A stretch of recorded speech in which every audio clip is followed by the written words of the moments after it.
Whilst the last people just move out, I'll then explain what we're going to do in this session and how we're going to do it.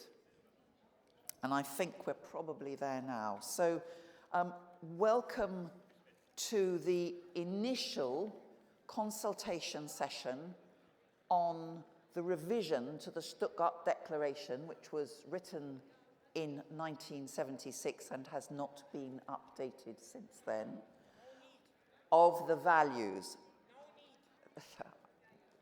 There was a shout for no need. I think the working group think that there is a need to do some changes because some things in life have changed, including how we articulate our values. But just before that, are there any members of the working group in the auditorium? Please do stand up. Wonderful, thank you very much. I say that because when I say we, I mean the people who are going to be taking the consultation out to member parties and other groups within ALDE over the next few months. I just want to, I'm Sal Brinton, I'm one of the vice presidents of ALDE, and I'm also former president of the Liberal Democrats, and during my tenure as president, we had to rewrite our values statement as well, so this isn't the first time that I've had to face it. I'm very grateful to Andrew Burgess from the Secretariat, who is going to be taking notes.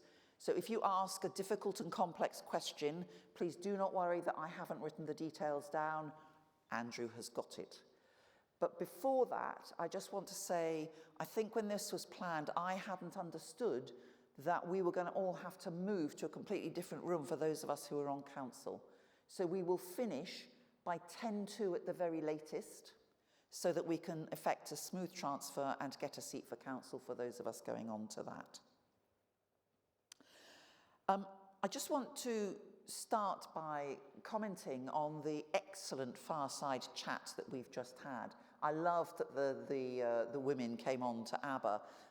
As the fireside got going, the immediate song that sprang to my mind was "This Girl Is on Fire."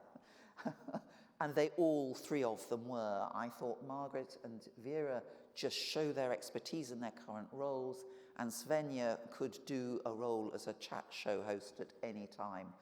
You will hear from her consultation session tomorrow on the manifesto for the European elections next year.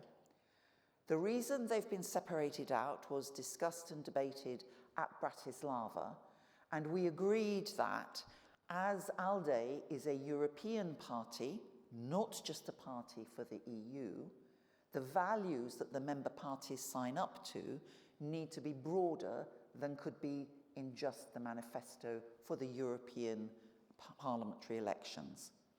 And that means as and when ALDE comes to make its decision on the final version, it will be voted on by all the members, the delegates, unlike the manifesto, which after Congress this weekend, if the statute changes are made, will not probably be voted on by non-EU member parties. Technically we can do, but most of us have decided that it is not our role to actually make decisions that involve European elections in which we have no part. So we have a document. I'm very slightly concerned, for those of you not on council, it is one of the council document papers. We did ask for it to be circulated via the international officers. I'm not sure everybody has got it. If you haven't, my apologies. We did think that that system had worked. But today is not about word by word details. It's about the principles of what we're trying to achieve. So please bear with us. And I think I want to start by saying what the next steps are. Over this summer and over the autumn, we are going to have members of the working group running either both online sessions and going to member parties that want sessions. And we're going to be asking the international officers to coordinate requests for those sessions. There will be some organisations like LIMEC and the individual members who I'm sure will also want to contribute as well, and we will set up some individual sessions for them too. It's important, I think, to note that the starting point for us has been to recognise that the member parties of ALDE cover a very broad spectrum of Liberal and Democrat beliefs. So I want to say to you that I was slightly worried when we asked for applications to the working group how we were going to decide on all the different levels. We've got to have geography, we've got to have social liberals versus economic liberals, and we had to make sure that there were Democrats and different forms of democracy as well. When Andrew and I looked at the list of, I think it was about 14 people who had submitted applications, we didn't have to do anything at all because we had the broadest spread I have ever seen in any ALDE working group without even trying. And I want to thank the working group because they actually showed that things that we were concerned about discussing could be done in good humour and come to, if we had a problem word for one particular grouping, we could spend a bit of time trying to find an alternative word that was sort of satisfying to both ends of the Liberal and Democrat spectrum. And I think what was very interesting in listening to Margarita and Vera earlier just now is the understanding about Liberals fighting to make sure that we always find that balance between what is fair and free, but also providing that safety net when things go too far. And we've tried to do that in this 1.5-page document as well. And I'm reminded that in the broader political world, everyone assumes that politics is to the left and to the right. But I don't believe that we Liberals see that and believe it. We believe much more in the liberal authoritarian axis.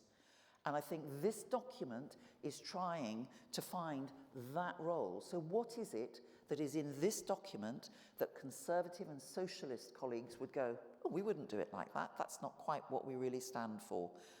And then within that, we have to find our own balance. And I'm really grateful that the draft we've got to isn't entirely agreed, but I would say, hoping for some nods, that there hasn't been major disagreement. We also hope that through the process of consultation, we'll hear from you. So for those of you who can see the document, we propose to change it from the Stuttgart Declaration because it didn't actually say what it did on the tin.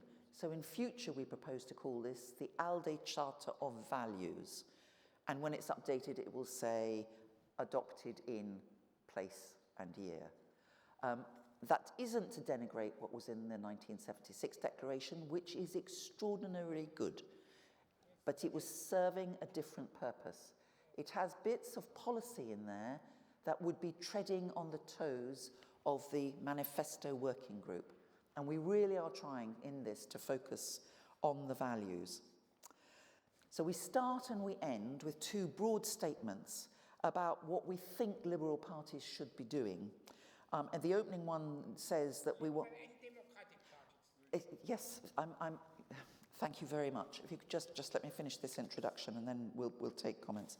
It starts by talking about how we as parties maintain our responsibility as Liberals and Democratic parties, but it ends by talking about the fact that we, not alone, but we absolutely are optimists for the future always. We believe that progress, innovation and change is something that should be harnessed, and we are not afraid to think about the future or the young coming up with different ideas behind us.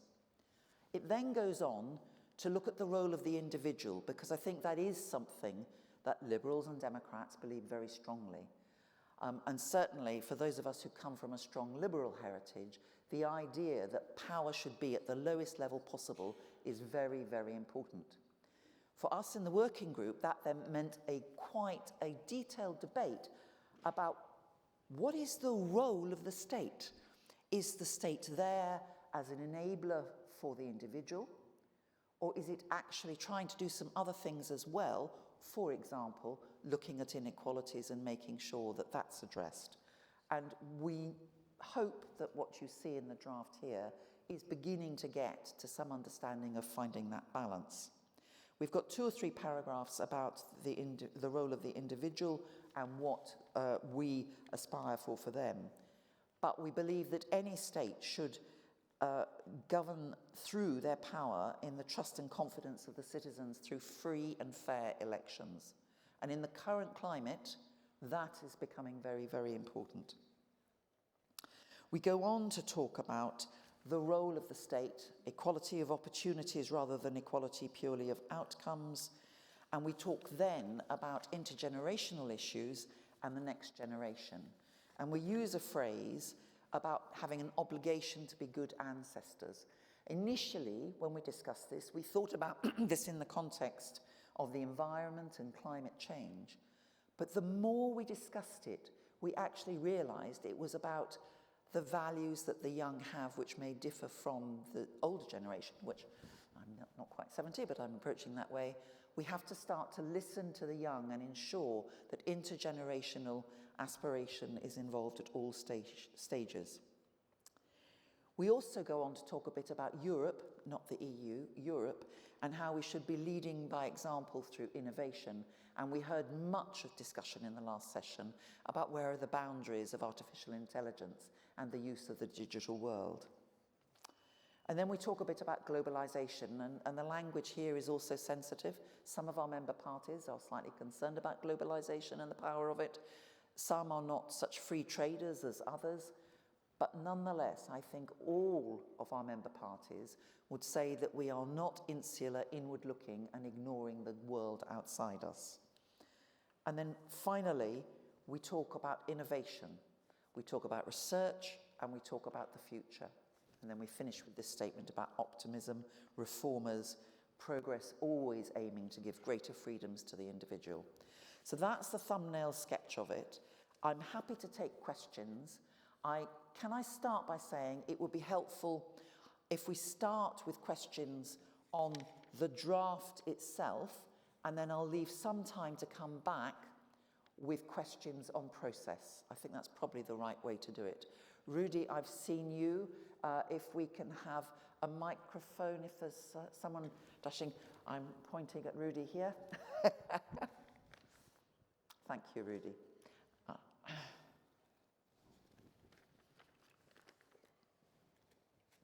Here. Here. There we go.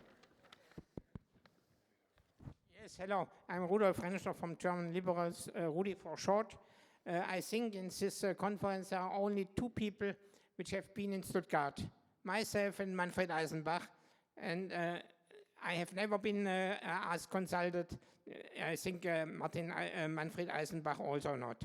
And I remember the discussion has only been two, and the main subject, 1 hour long, Gaston Thorn was in the chair, was on the access of the social liberal parties. And by this, after a long discussion, the name was Liberal and Democrats. And just a few moments ago, you forgot the Democrats, you made a correction. And also, as the draft is formulated, there's the main point, the liberals, and you forgot the Democrats.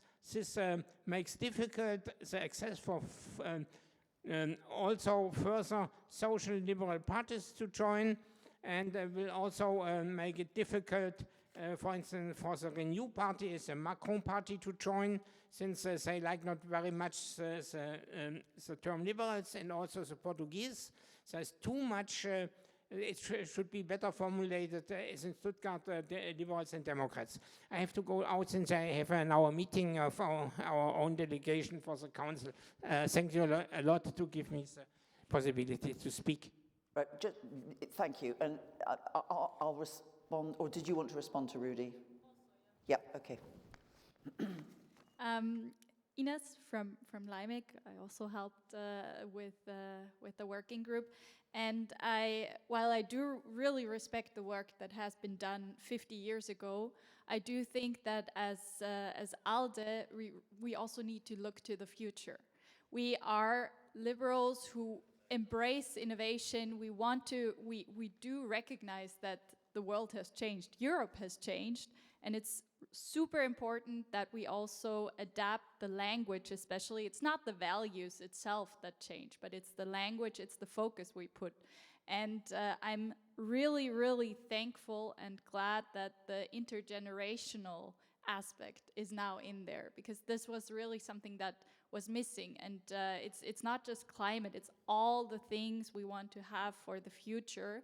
and ensuring that there's a generational fairness. And that's why I really think that this was well overdue, and I'm happy with the results as it is for now. Yeah. Thank you very much. Any other hands up? Right, so I mean, I'm just going to respond. Rudy will know what I'm going to say because I've said it to him before, and Rudy was right to raise it in the public arena. We've very carefully tried to use the word democratic and Democrats in the document as well. And if it needs further refinement, part of the next steps process will be amendments, and we are genuinely open to amendments. I think if we start to get, hundreds of odd words, but I think in my experience of these things, we will start to get a consensus from the consultation sessions that we're going to be running about where the big issues are. So thank you for that, and thank you, Inez, for the issue about intergenerational issues, and I'm pleased that's in there. It obviously wasn't in the Stuttgart Declaration. I don't think the phrase was even used in those days. So is there anything anybody else wants to raise on the very draft text, assuming that you've seen it? It's going to be a very short consultation session. I don't mean this afternoon, but I mean if everybody is broadly content with what's going on. Yes, Eleanor. Can we just hang on and reach the microphone to get the microphone to you? The lady in the red dress. Thank you. I just wanted to say that I have read your text, and I find it a lot more humane and a lot more centred on the individual than the original text, which seems a lot more managerial and institutional based, and also has many bullet points and numbers. And I just think this text that you're putting forward is a lot more of a declaration of values, and I'm happy with it. It's got a few punctuation issues, but I'm happy with it. As ever, from native English speakers, we are more than happy to take punctuation and grammar points. Much appreciated. But thank you for that general comment. Any other comments? Okay, so in that case, let's move on to next steps. Does anyone have any comments or questions on the next steps? I do hope that you will all go back to your member parties and organisations and say, please, can we have a consultation session? Because I think it will be much better to do a lot of this work in detail. But we are deliberately taking time over that. One thing I didn't say when I was running through the words is that we tried to balance the thinking and the doing. In other words, not how we are actually going to write policy and what the detail is, but what our approach to tackling it is. And you'll find there's this constant balance between we think this, so we do this, or we want to be seen to do this. And I think those are amongst the key points. I'm going to probably draw this to a close because I'm really not seeing anybody wanting to contribute. And I know there's going to be a rush for seats at council for those of us on it. But thank you very much indeed. My very, very particular thanks to the working group who have spent a lot of time and energy on this. And it will return to the Congress, probably the special one in January, in which case there was some thinking that might just be about the manifesto. If it's about this declaration as well, then we will, all of us will be there for Congress. So thank you very much. I'm very, very grateful for your attendance this afternoon. And we will also have an email address for you to send any comments in if you want to do that separately as an individual. Thank you for your time.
so that I'm not.